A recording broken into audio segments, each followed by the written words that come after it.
Welcome back, gang. It's Deltia, and today I'm going to give you my solo PvE build for the Stamina Dragonknight in the Elder Scrolls Online Update 29 Flames of Ambition. This video will be a deep dive into Stamina Dragonknight with the setup for beginners, advanced, and group play.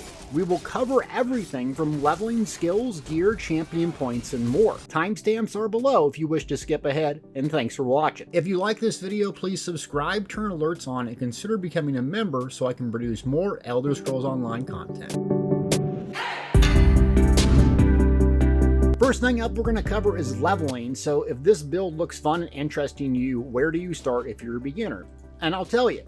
There's a couple different skill lines you're going to want to do regarding how you set this up. So Sword and Shield is really handy. We don't use it in PvE at endgame, but what's really nice about it is it allows you to tank at endgame. So just think about leveling the skill line, though it's not a priority. The same thing goes with two-hander. I don't personally use this beyond PvP. There are some useful skills here, leveling and also doing PvE. Two-hander has a nice execute, AoE damage, gap closer, a heal, and so on. This is not priority, nor is Sword and Shield. The big priority is dual wield and bow. Dual wield primarily. Why? It has the most important spammable for newer players, Bloodthirst. This is a morph that allows you to heal based on the damage done. Is this the highest damage producing spammable Dragonknight has access to? No, that's Shrouded Dagger paired with Vaitshram weapons. But starting off, it's very forgiving, and I've used this to clear VMA, Vaitshram, and do really well. So I highly recommend picking up dual wield as your primary spammable and your primary weapon skill line right away. I like to pair that with bow as well. So what I do is I put two weapons on right away when I start a new character. I unlock the dual wield skill line, then I immediately switch to a bow. I put another skill on my bar. So I have two skills, one for dual wield, one for bow. And then I primarily use dual wield throughout the entire leveling experience. And then meanwhile, I have something on my bar for bow. Why? Because it's a dead slot. However, it will level the skill line simultaneously, regardless if you can use the skill or not. So that way you hit endgame, you're not having to go back and spend hours and hours and hours grinding the skill line. So what I would highly recommend, get dual, put Bloodthirst on your bar, and then use it as a spammable. And also you want to morph and level all these other ones too. They're all very useful. Bow, same thing. You're going to put on your bar, even though you're using dual wield, it'll be a dead slot, but these all can be very useful as well. Plus you want to get access to the passives. You're going to do the same principle with your class. You're going to have one skill per class skill line on your bar. Ardent Flame, Draconic Power, Earth, and Heart. So that gives you 5 slots, 2 weapons, 3 class skill lines. That way you level them all simultaneously, which leaves an extra slot for an ultimate. You can level up a skill line faster if you would like. We'll go over the ultimates here later, but the Earth and Heart has the best passives, one of the best passive skill lines in the game. So if you're going to pick one for leveling experience, not for damage or survivability, I would go with the Earth and Heart ultimate right here and morph it to Corrosive Armor. Does decent damage, it helps you for staying alive, but these passive skill lines here are going to make your character dramatically more powerful. You're also going to want to do something with armor. So even when you get to endgame, primarily you're going to be using medium armor. However, if you're going to tank or you want to switch roles or play styles with this class, it's nice to have one piece of light armor, one piece of heavy, and then 5 pieces of medium. That way you're going to earn experience, XP, while having one piece equipped. So the more pieces you have, obviously the faster it's going to level. So you want to primarily focus on medium armor, but getting access to light armor and heavy armor, even if you're going to switch roles to a tank or you're going to play magic someday, it's nice to have this done. So you're leveling, you get dual wield, you get Bloodthirst, you stick that on your bar. Very handy. It's going to be your main spammable you're going to use. You're also going to want to do PvP sometime and get Echoing Vigor. You don't have to do a lot of it, but it's a very valuable heal. Your class skill lines, you're primarily going to focus on Ardent Flame here with your ultimate Standard of Might, also your 2 dots. So I'd pick one on your front bar. This is a handy heal to have on your back bar as well, Cauterize if you need extra protection.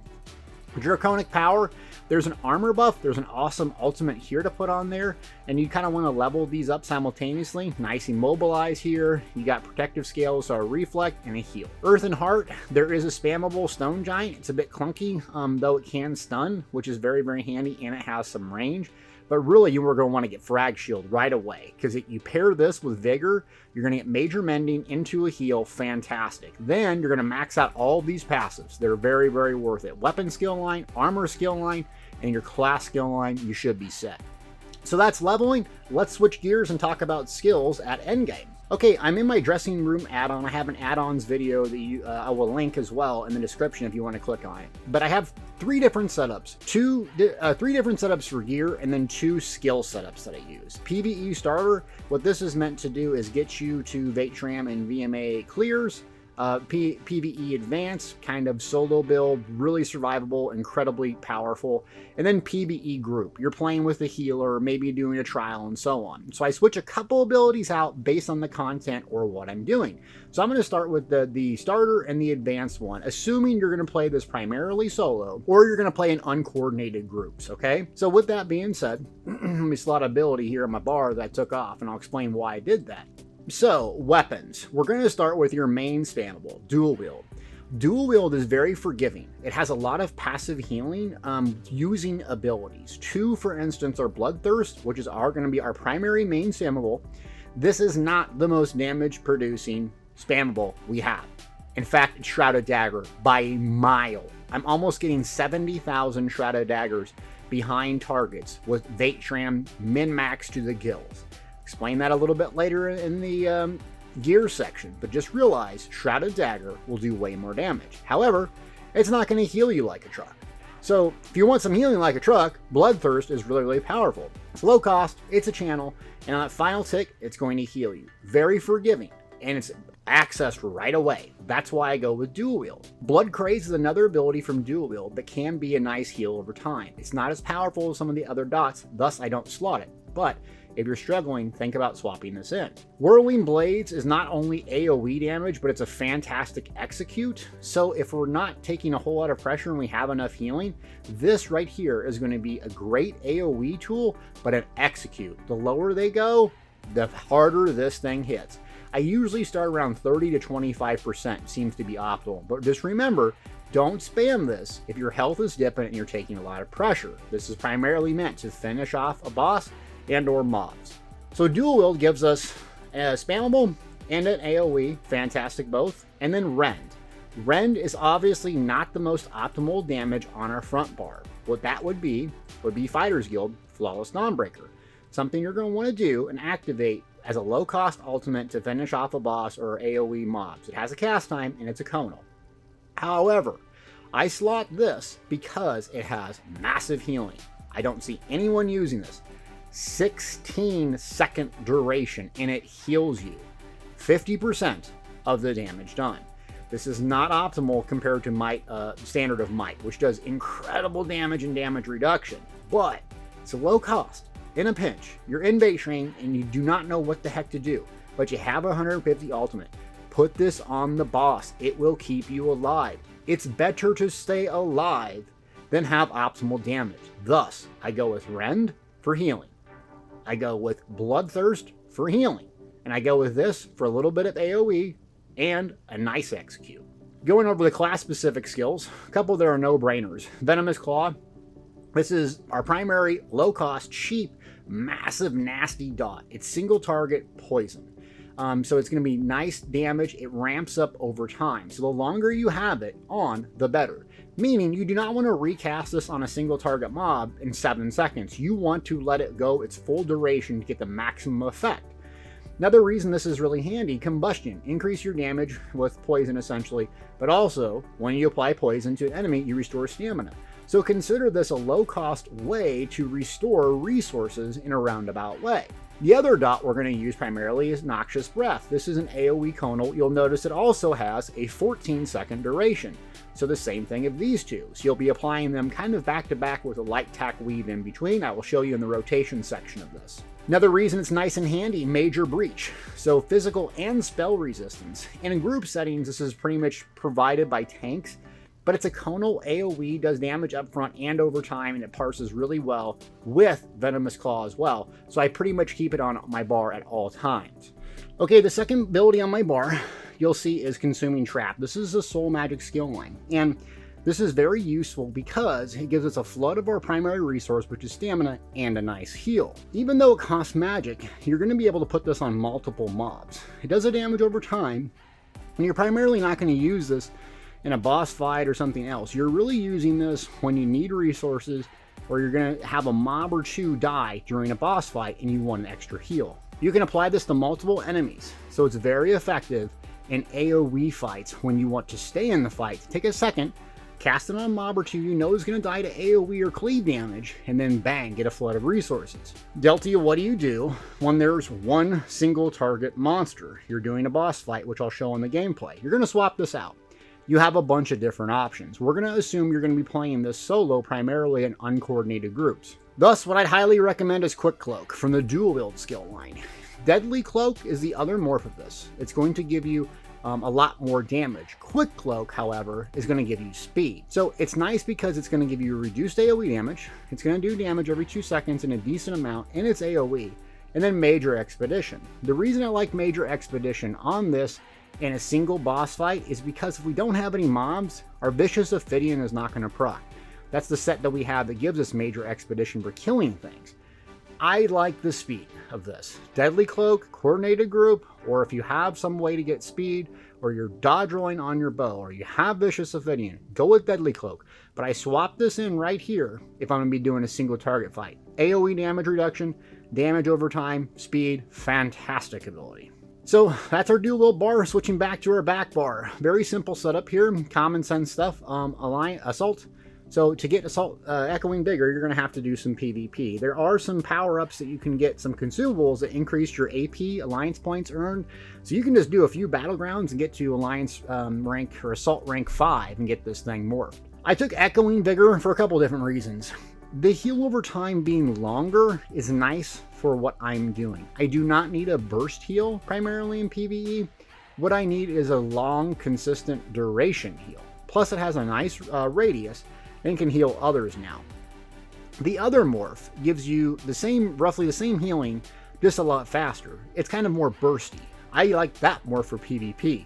Since I'm not doing that, I like the slow, consistent heal, because if I get 10 seconds of this, I'm going to be really, really tanky combined with my Bloodthirst or even Ren. It's going to be very hard to take me down. You can further augment this Echoing Vigor by using our class-specific ability in the Earthen Heart, one of my favorite abilities in the game, Frag Shield. It's extremely high magic cost, you'll notice. It has an 8-second duration, but it grants you Major Mending for 6 seconds, increasing your healing done by 16%. So what you're going to do is cast this initially, then cast your Echoing Vigor. It's going to be a massive magic dump, but it's going to proc that Major Mending into a Vigor, giving you monster heals for 6 seconds, and then a little bit drip heals while Vigor finishes out its duration. Another reason to use Frag Shield, and there's a whole bunch of them. You go in here, Battle Roar. When you cast an ultimate, you restore health, magic, and stamina for your point ultimate. Okay, great. This is what makes a Dragonknight a Dragonknight. It centers around ultimate game. Okay, Deltia, how does this associate with Frag Shield? Why are you telling me this? Couple different reasons. One, Mountain's Blessing. When you use an Earthen Heart ability, Minor Brutality, that's fantastic. When you're in combat, you generate 3 ultimate. This can occur every 6 seconds. So when I'm on my back bar, I'm going to want to keep Minor Brutality up with this ability and also use it as a pre-buff to increase my weapon damage. I'm going to get Major Brutality through using potions.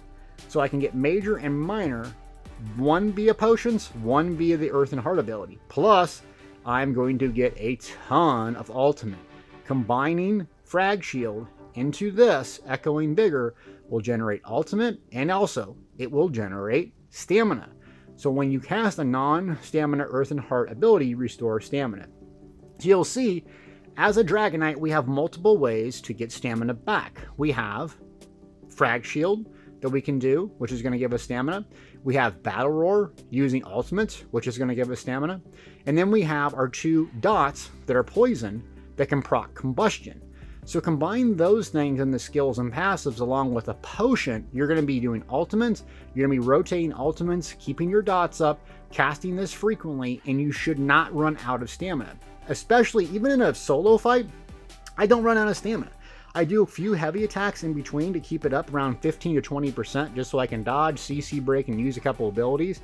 But if you also throw in Consuming Trap when you have mobs, you're going to have stamina for days. It's very, very survivable, very, very healing effective, but also great resource generation. So while we're talking about Assault Alliance War, another one, which is rank 6, is Razor Caltrops. Razor Caltrops is not as good as it used to be, but you can throw it 28 meters, 8 meter radius, 10-second duration. The thing about it is it does a massive amount of AoE damage. That's why we use it in Vate and VMA, is because primarily the fights are AoE. Primarily the fights are a lot of mobs with a boss. So single target, does this make sense to use? Not really. But in AoE fights, it is incredibly powerful. It does have a bit of a high stamina cost, but you're going to combine Razor Caltrops with your weapon, bow, and Arrow Barrage. Arrow Barrage is the more AoE radius, so 7 meter radius, 10-second durations. You'll notice 10 seconds, 10 seconds. So you're going to kind of recast these two simultaneously, and you're going to kind of recast Venomous Claw and Noxious Breath because they're 14 seconds simultaneously. So light attack, Razor Caltrops, light attack, Arrow Barrage, okay? And then you're just going to have a massive center of AoE. This is why this build excels in AoE Vate VMA. Because these two abilities paired together just melts things. You throw a couple consuming traps on mobs, that's fine if they want to come at you while you're fighting the boss. They're just going to get melted with these two abilities. But you're not going to use this at all times. Another ability you can use, swap in and out, your coordinated group, you're doing more single target fights, is Barb Trap. So this is really nice because it gives you minor force, increasing your crit damage. It's a hellacious dot. But you're going to have to apply it in melee range. So you apply it in melee range, it's going to do damage over time for 18 seconds, grant you a nice buff, immobilize a target. So think of this as a single target priority. You're going to swap in here for Razor Caltrops. Another ability on our back bar that you could swap in or out is Poison Injection. What this is nice, it's a 10-second dot, so you'll notice 10 seconds, 10 seconds, 10 seconds. It's going to do damage up front. You can take the other morph if you want basically an interrupt at range, but it deals up to 100% more damage under 50% health. So this is kind of a double dipping execute. You're going to keep Poison Injection up in single target fights when the mob is under 50% health. And I generally keep this up at all times anyways because it's range and it's just another dot. But if you keep Poison Injection up and you have Whirling Blades going and your health is just fine, you're going to melt enemies and execute.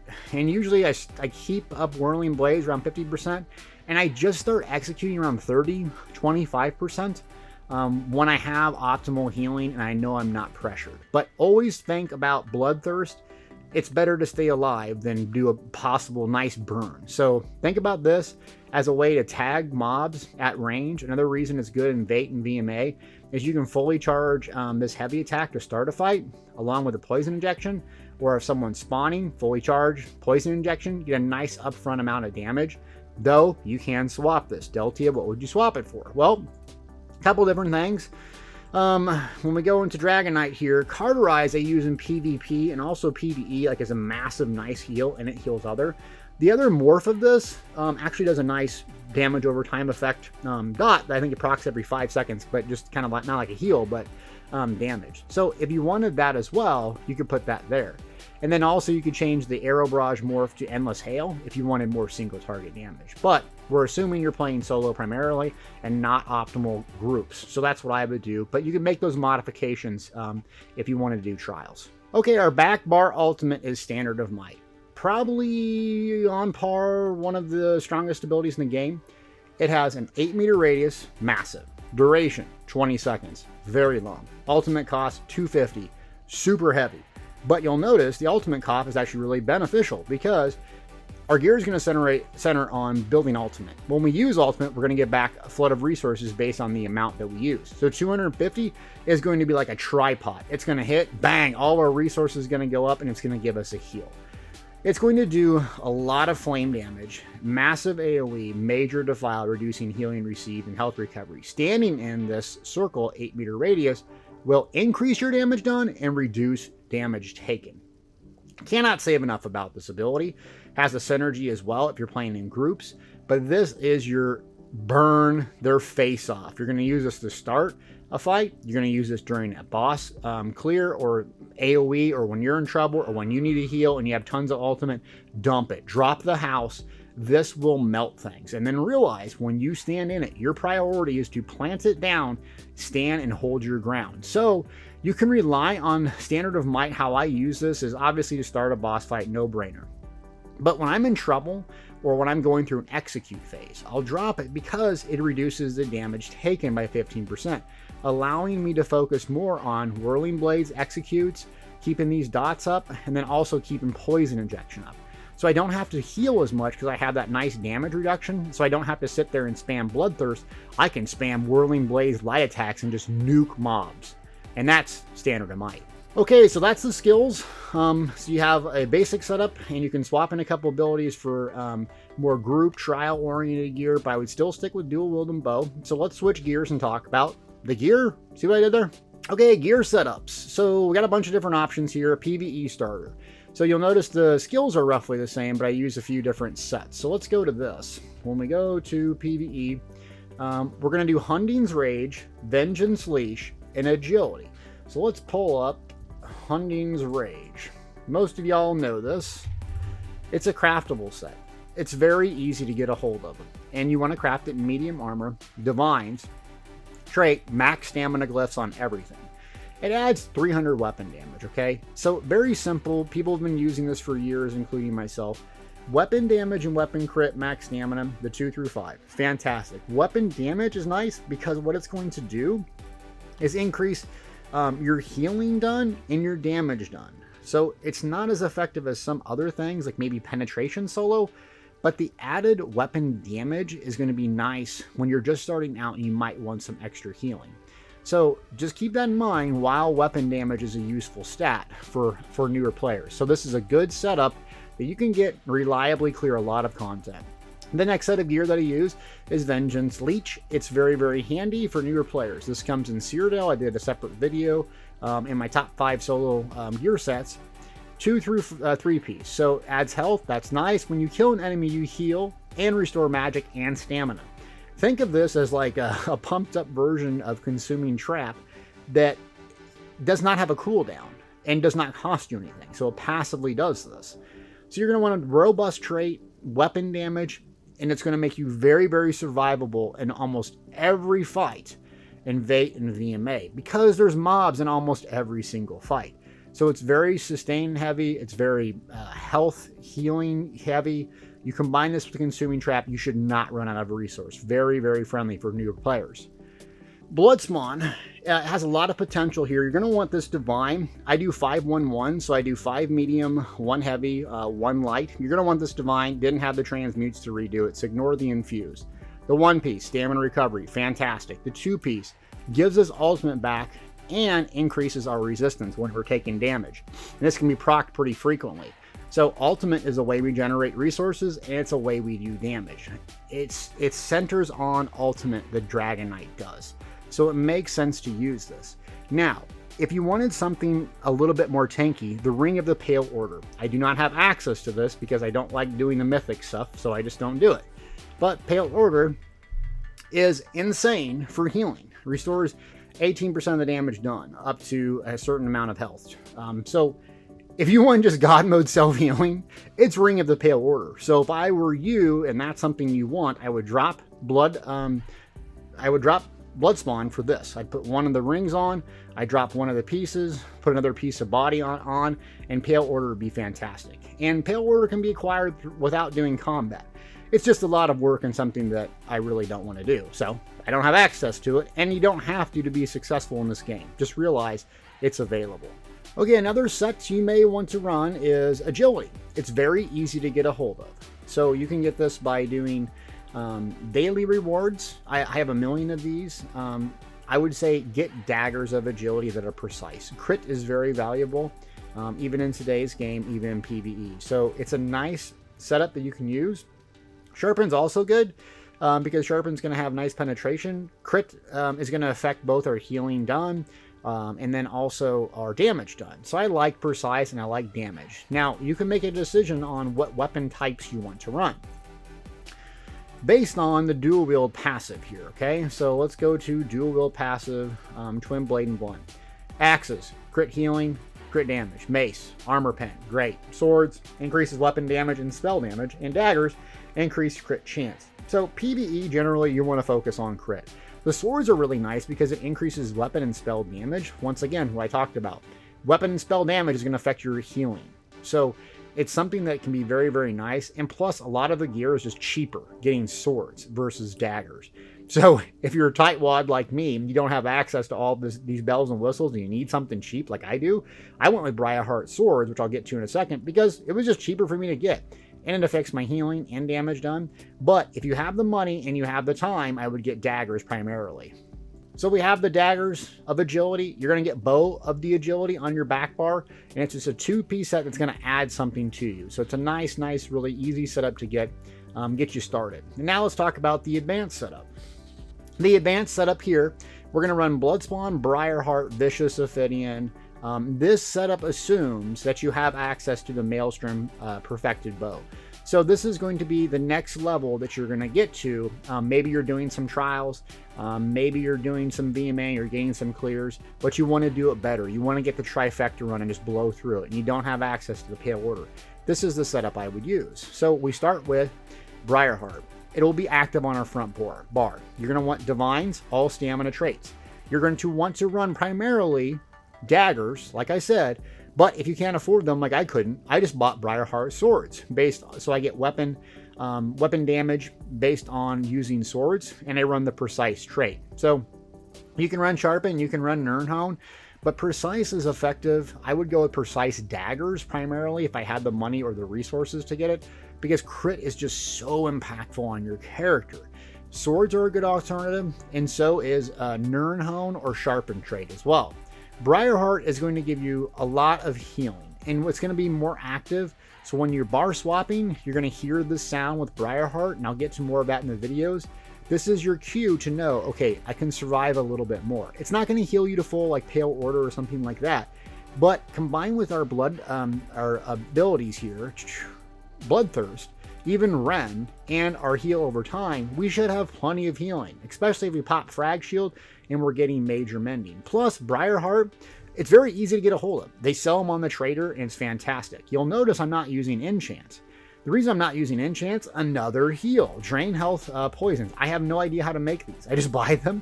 I've looked up the recipes online. Please leave me a comment if you know how the heck to make these things. So it deals damage and also gives us healing. This Briarheart Bloodthirst, you're going to have a massive amount of healing. Optimally, you're going to want to swap this for more damage-based poisons or enchants to proc as well. But, again, this is assuming that you don't have Pale Order and you're struggling, so you might need help with healing. I love these things. It keeps me alive. I can solo vet dungeons. I can solo pretty much anything and not have to worry about it. I'm very survivable. So I run the Briarheart 3 pieces on my body, very easy to get a hold of, and then I run Vicious Ophidian. So Vicious Ophidian, it's trial-based gear, but you can run the normal one over and over and over and just pug it, and like I did, and just get Vicious Ophidian stuff. This gear came from trials. I used to run veteran hard modes and so forth, and that's why I got the gold gear. I changed the trait to Bloodthirsty. If you haven't changed your traits to Bloodthirsty, it's the most impactful thing I've seen in PvE. I'm coming back to the game. This will absolutely nuke mobs. It's fantastic for boss fights. You can also go with Infuse for higher weapon damage. That's probably better for folks that might need more healing.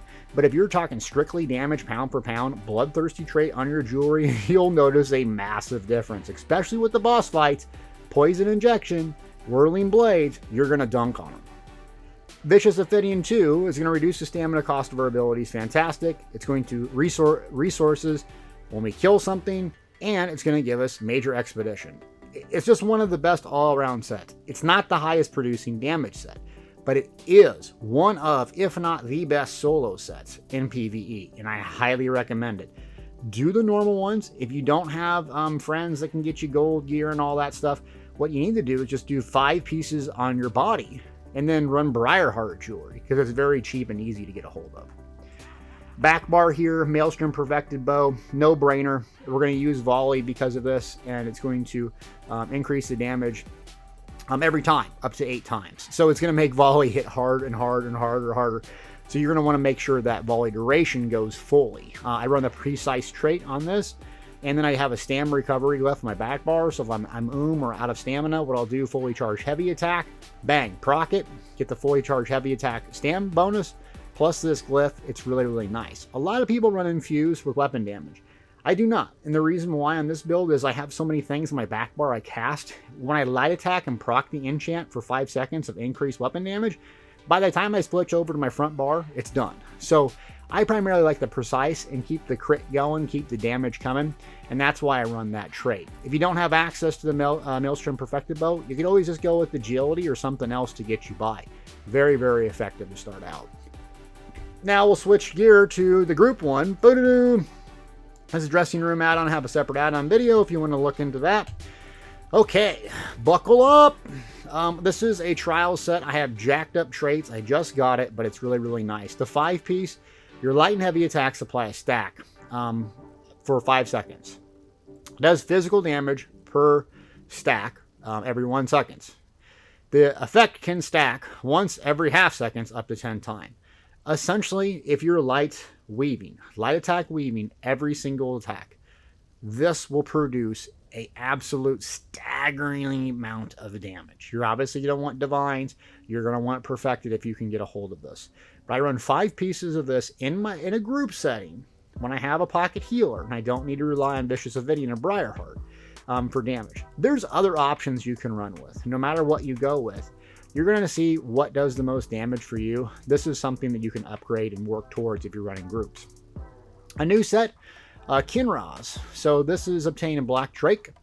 Dealing lighter heavy attacks, you'll notice it keeps focusing on that. Grants you a stack of Burning Heart for 5 seconds, up to 5 stacks. While you have 5 stacks, you generate an aura of Wraith, gaining major berserk, increasing your damage done by 10 seconds. While you have this aura of wrath, allies within 12 meters will gain minor berserk. So it's not only an individual powerful set, it's an AoE group one too. So you're going to have to focus on light attack weaving. I will make a separate video on this, but I just got to show you this effect on both of these. So you'll see that's kind of the burning effect there. Now the AoE effect. I mean, how cool is this setup, dude? It's just sick. You're going to be incentivized. You're going to want to see that shiny glow with 5 stacks, and you're going to want to see that AoE circle. And the reason this is so impactful and gear-wise is, well, I'll show you. So, minor berserk. You can get this a variety of different ways. So, what a lot of folks do is they will slot Camo Hunter. So you can gain minor berserk for 2 seconds after doing crit damage on an enemy's flank, right? So this is a nice ability. Have some other reasons to use it and slot it, but it could save folks a slot. It could just add an extra all damage to the group. And also, you're going to have major berserk too, going 100% of the time if you keep this light attack weaving up. So regardless of what you run on this 5-piece, dude, you gotta try Kinra's helmet. It's good for PvE group, it's good for solo, it's good for dungeons, it's good for trials. Almost everyone's gonna want to have this in their group. I'm telling you, get it. Now, speaking of juggernauts, oh boy howdy. Vaitram dual wield. I'm making a separate video on this. I have hit 69,000 damage with a single ability on this. Hidden Blade. Deals up to 250% more damage under 100% health when you're standing behind them, and it restores stamina. If you just read that out loud, you're like, huh? What you're going to do is take Shrouded Dagger. This is assuming you do not have a pocket healer. Don't do this if you don't have a pocket healer. Shrouded Dagger, this thing can hit for 60, 70,000 in a dungeon. Incredible. So you really won't even need Whirling Blades, though I still slot it. Shrouded Dagger is going to be in replacement for Bloodthirst, okay? And you're also going to replace Quick Cloak. You can take the other morph of Deadly Cloak if you're primarily doing this. You're going to go back here. You're going to drop Razor Caltrops if you're doing single target fights. You're going to go to Fighter's Guild. You're going to drop this sucker. You're going to want to stand behind the boss or the mobs. It can do an interrupt. It's ranged. It's AoE. It does cost a lot, but it hits incredibly hard and makes stamina-based Dragonites on par, pound for pound, as good as almost any class in the game. Really. You got to have this. Blown away by this. Also, you're going to slot Flawless Dawnbreaker on the front, and you have a group setup that will murk everything. So, how do you get this?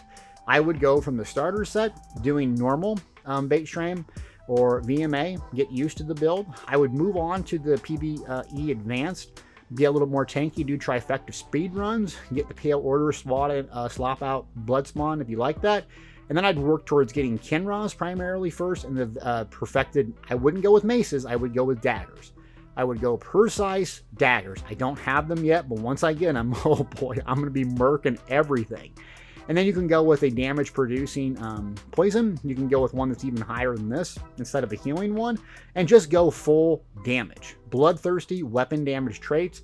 Kinra's, Vatram, dual wield with poisons, murks everything. I'm telling you, try it out. And do normals. If you're not at that level to get veteran perfected, no problem. Roger that. Do normals just to get them and try it out for yourself. You're not going to go back. Maelstrom perfected bow. I would switch the morph on Arrow Barrage, and I would go with Endless Hail. So more single target damage. So if you're primarily focused on group, you're going to swap some things in and out, specifically skills, morphs, and so on. But do this. You will not regret it. This build is amazing.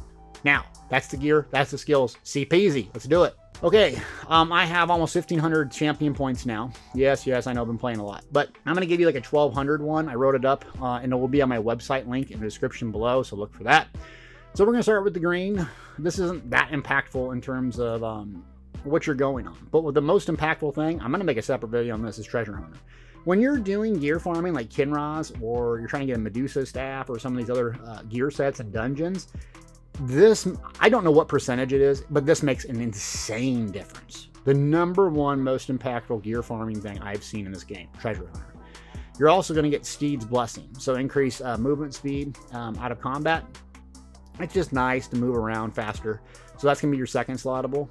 Your third slottable, whenever you use a potion or a poison, chance not to consume it. So you're going to do this primarily if this is not your crafter, okay? If you're not farming nodes and crafting, it's just something that makes it a little bit cheaper for you to play. And then another one here is adds 10 minutes to food or drink. This is nice if you're running XP pots or you have the gold food that I'm running, which I'll show you in a minute. So that's what I run.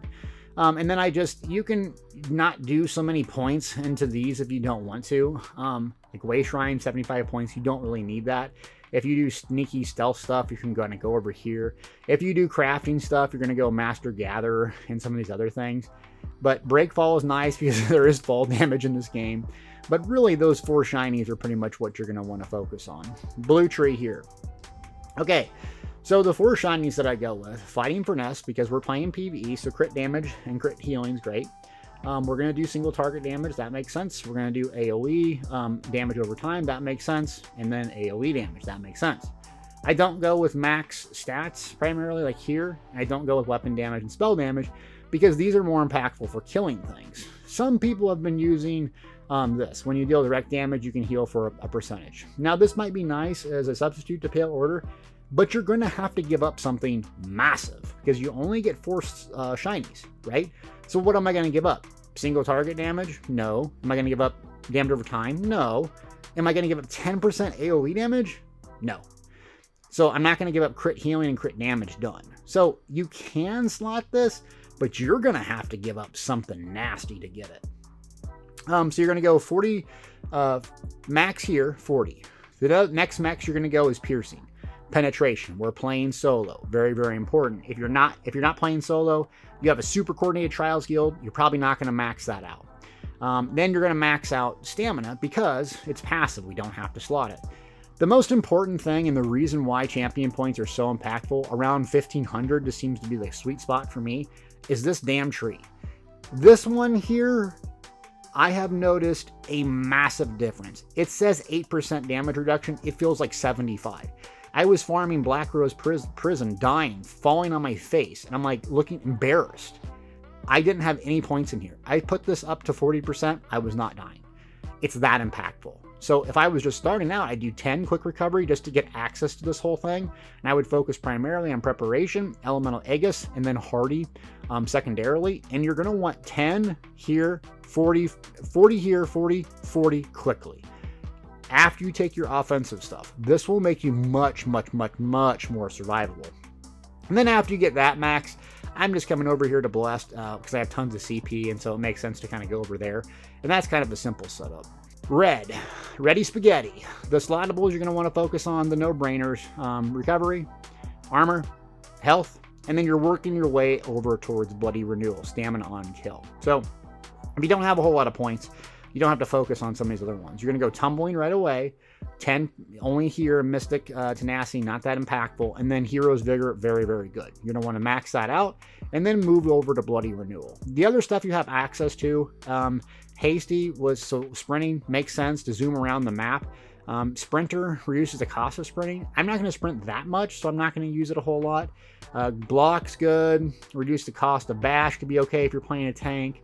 Movement speed, we're not playing a tank, so the amount of damage block and the amount of damage block reduction is nice. You can also go over here with Defiance. So break free. You're going to get stunned a lot in these silly dungeons, and you're going to dodge roll quite a bit. So consider these two, but those are your 4 shinies. Okay, let's talk about consumables and what do we use. Foodie. So you have a few options in food. Okay, so primarily playing solo, doing bait, BMA, max health. Health recovery, staggeringly impactful for surviving, especially PvP, using that with Troll King. Max stamina recovery. So that's a no-brainer for me, personally, that I use in solo play.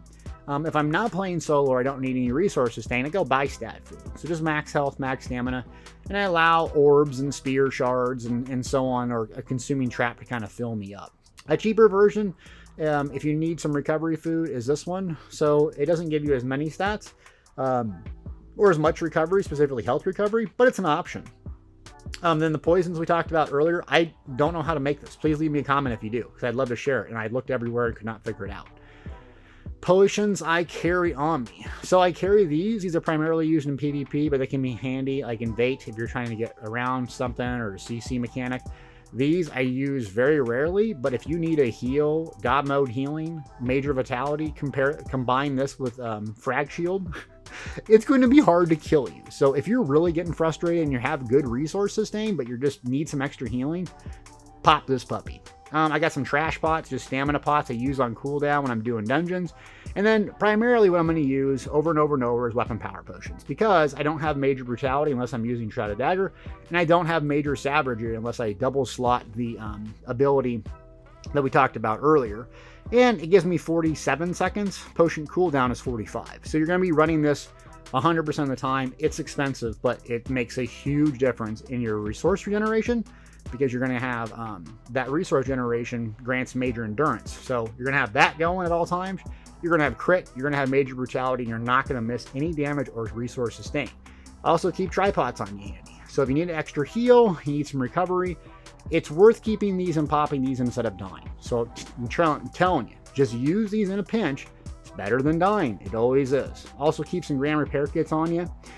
This is what I use in PvP. I'll share another PvP video when that gets done, but it has higher health. It doesn't have the stamina with it, but it has health recovery, stamina recovery, magic recovery.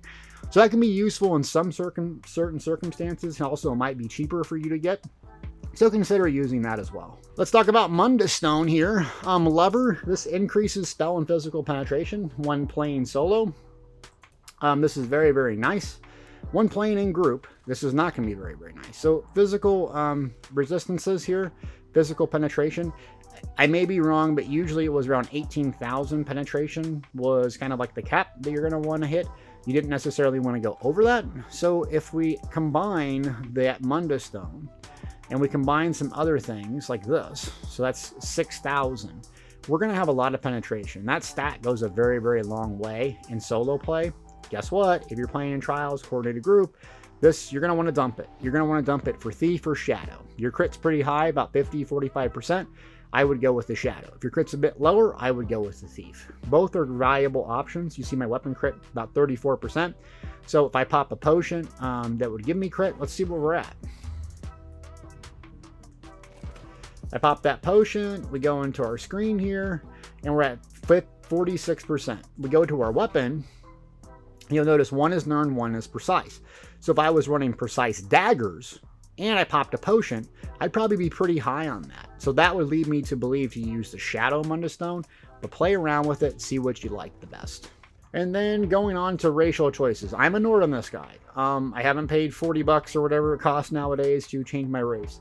If I were playing this optimally, I would choose one of two things. I'd choose a Khajiit or a Dark Elf. They seem to have the best passives. Nordenborg, I just like this because this is kind of like my dad's tribute character. So I'm not changing it. Max health, meh. Max dam, when you do damage, when you take damage, you gain ultimate. This is kind of nice for our Dragonknight centered ultimate gen. Increases physical and spell resistance. So it's not damage producing. The ultimate gen's nice, a little bit of health, a little bit of stamina. But optimally, Khajiit and Dark Elf just seem to be in a really, really good place. All right, Deltia, enough rambling. Let's go to the rotation here. So I'm just gonna kind of walk you through kind of what I'm doing thought process wise. And then this is gonna be kind of like the beginner advanced setup, not the trials one. But so what I'll do is pop a potion first, and then I'm gonna pop my shield before combat starts. Reason I'm popping my shield: minor brutality, major brutality via the potion. Okay, so I'm gonna hit arrow barrage. Once that goes in the air, it won't start combat. That'll allow me to fully charge heavy into a poison injection, and then bang, caltrops and bar swap. I need to be light attack weaving in between. Okay, so let's try that again. We got our shield, arrow, and then heavy injection, light attack, caltrops, bar swap, light attack, fiery breath. Get that debuff. Light attack, venomous claw. And then I do a bloodthirst depending on what healing I'm at. If I'm taking pressure, I'm going to use bloodthirst. This build is centered on surviving. So don't think you have to 100% keep your buffs and debuffs up. You're going to want to keep up your health. Do not let it dip below 50%. If you're at 50%, you don't know what to do. Either heavy attack potion or bloodthirst. Bloodthirst, don't even mess around. Just do it. It gives you tons and tons of health. Okay, starting again. So potion, frags, fully charge, and bang. Light attack. You see that's glowing. Light attack, light attack, light attack, and back swap. Get that buff up, generate some ultimate, throw those two down, drop the house, light attack. And then breath, light attack. And then claw. Bar swap, light attack, injection, light attack, barrage, light attack, caltrops. And then fully charge, just keep the resources up.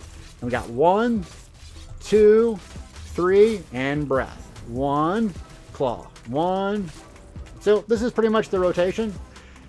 And you're going to want to cast shield. It is a damage loss, but it's going to generate ultimate, great for solo play, and it's going to generate minor brutality. So that's just a simple rotation. But what's going to take priority and precedence is keeping yourself alive. So I can sit here on a parse dummy and do it all day. But when I'm taking pressure, rely on bloodthirst. If you're about to die, you don't know what the hell to do, rend a boss. It will keep you alive. Use potions on cooldown.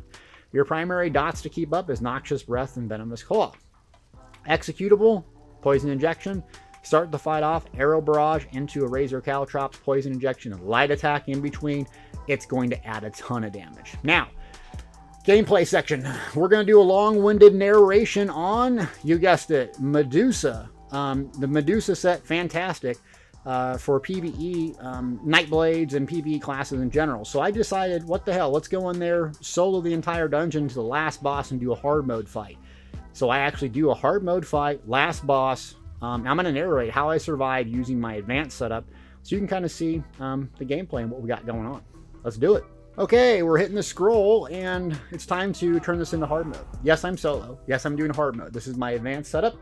I'm going to swap in one ability, kind of show you what I'm running here. So Briarheart, that's going to be active on my front bar. Divines if you can. Vicious Ophidian. Blood Spawn. The same setup. Vicious Ophidian, Bloodthirsty trait. I got my Drain Health, Maelstrom, Perfected Bow. So exactly what I showed you in the build. I got my food running. I think it actually runs out in here. So there's that. I got my potions here. Primarily what I'm going to use is the weapon power ones. Keep my damage up. Keep it moving. And I swatted in Quick Cloak. So Quick Cloak will be nice because I'm just doing a single target fight. You could also do Barb Trap, but we're going to start it off. Here we go. Potions, Frag Shield. I'm going to do Dodge Roll. I'm going to put my dots down. You notice I'm in trouble already. So Bloodthirst. Just when I showed you in the rotation video. It's more optimal to do your dots consistently. But I'm playing solo. You'll hear that sound, the ting, ting, ting, ting, ting, ting sound. That's Briarheart being active. So when you hear that sound, you'll notice Briarheart is active. It's going to be a little bit easier to do things. Look at where I'm standing. See how Bloodthirst actually can reach pretty far? You would assume you have to be right on top of the boss, but you don't. So just realize that when you're out in the field fighting these guys, is that you'll notice you do not have to be right on top of them. So even if there's red or I change my circle to pink, don't be on top of them. You don't have to be. You can still get a heavy attack and do your abilities, especially Fiery Breath. Okay, so this boss mechanic is essentially 3 or 4 swipes and then a mechanic. It could be the conal that I dodge and avoid, or it could be basically the ground effect stuff that we have to get out of the way. So you'll notice I'm kind of rotating once I know those things are up. I'm going to keep my stam, try my best to keep it up about 25%. So I'm doing some heavy attacks. I'm taking the time to apply my buffs when I'm not getting pressured. And then I do a vigor instinctively. I missed a dodge roll, so I had to eat that. So dodge roll, you're not going to want to dodge roll, but once every maybe 5 seconds if you can, because it'll have a penalty. So use it as a survivability tool. So right there I'm in trouble. So I'm going to use a dodge, shield, into a vigor. Okay, there we go. Drop the house. Now look at my health. Back up to full. Banner, potions, health up to full with the vigor. So we're good. Now, when we're in the banner, reduce damage reduction, right? So we don't have to be so scared about taking a lot of damage. You'll see I have tons of magic, so I hit Igneous. I did an instinctive vigor there because when they come out of this, they're going to do that claw, that AoE conal thing. Watch. Here we go. So you know we got to rotate. There we go. So when we do that, then I can do a heavy charge. Then I can apply my buffs. Then I can instinctively heal. So remember that Vigor is going to last 10 seconds. Briarheart might be proccing, and so too is the potions. So we might be taking 9,000 to 10,000 damage on one of their swipes or their conals. But we're going to be healing passively. So I do that. Guess what? Frag Shield into a Vigor. So it's going to get major mending, 6 seconds of that. And then it's going to give us a nice heal over time. It's going to last 10 seconds. So I'm constantly doing that. You have plenty of magicka, so don't be afraid to use Frag Shield pretty liberally.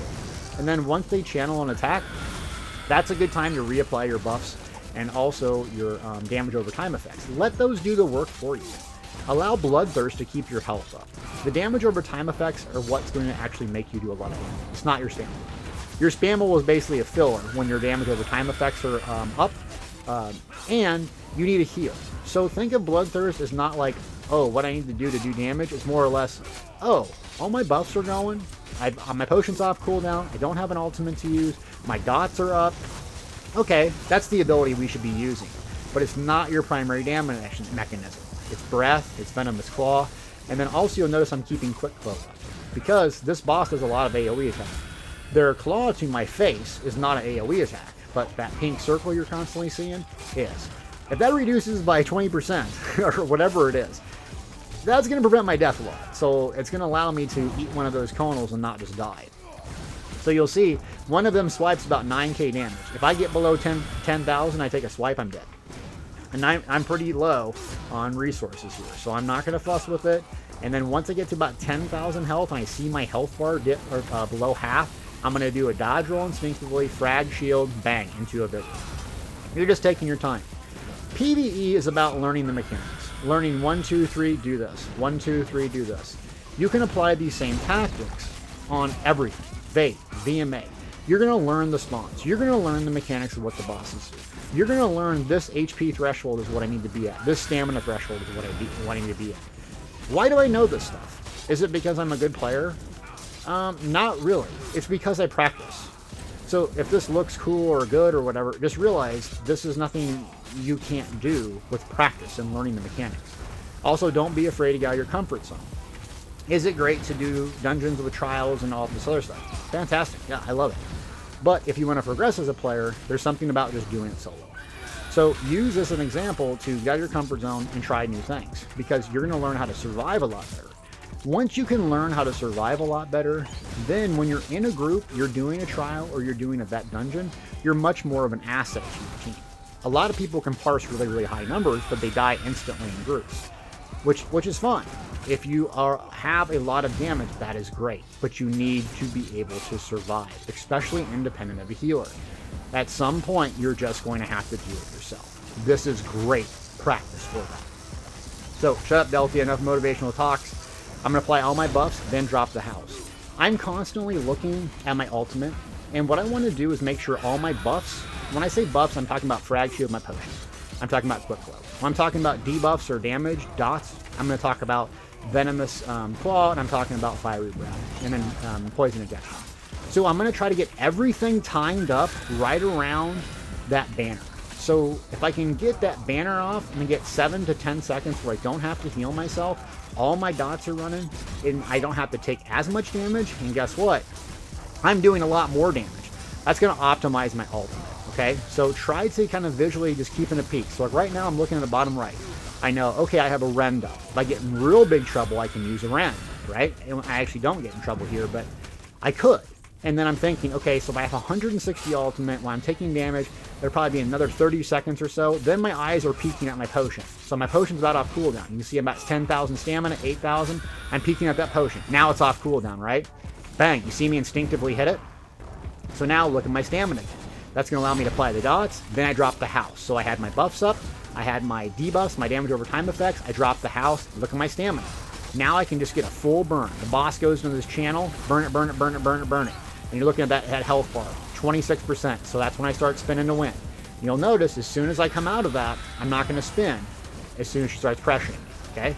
So she's not pressuring me yet, not pressuring me, and keep venom injection up, poison injection, excuse me, frag shield, and I go back to bloodthirst. Is that the most damage producing thing I could do right now? No. But guess what? They're pressuring me. So damage over time effects, fully charged heavy, I'm peeking at my potion, and I'm peeking at my ultimate. 150 ultimate, potion off cooldown. So that allows me to do a dodge instinctively and keep that health up 50% or more. Okay, now, guess what? Dots, and we can spin or we can get our health up. So I should be spinning here. Now she's going to be pressuring me, right? Here comes that conal. I ate it. Deltia, come on, dude. So I'm going to apply that venom injection, poison injection, excuse me. I don't know why I say that. Just sounds better, poison injection. And I'm doing bloodthirst. Again, I want to keep my health up. One swipe below 10,000 and I'm dead. So buffs. Here we go. Bloodthirst, keep my health up. I'm really just scared to do this again. I don't want to do a 10-minute fight again. There we go. Now we're spinning. We got our reduced damage reduction down. I hear Briarheart going. And so logically, I'm thinking to myself, I hear it, I see it, and I'm kind of strafing back and forth, get my dots up, but I'm low juice, so I'm not going to rush this. So I did one fully charged heavy attack. I'm looking at the top of my bar there. So 300,000. The reason this isn't going so fast is she has this damage shield up at all times. So that's kind of why you're not be able to crit in this fight just lasts forever. If you're based on a crit build and you can't crit shields, it's not going to go very fast. So it'll go much, much faster without that shield and crit. There we go. I'm getting juice going. Now I hit a Ren. I hit a Ren because I know 16 seconds I'm not going to be able to get a good old banner up. And I can just burn it. Light attack in between. Just keep on practicing that. Ren. One dodge. Well, come on, Ren. Keep me up. And spin to win. We got it down. That's a build. This build is fantastic. It's fun. It's fast. It's furious. I love stamina. I love the Dragonknight. And you can play this effectively just as good as me, or if not better. And you don't need the Pale Order to do it. Pick up a stam build. It's a lot of fun. Thanks for watching.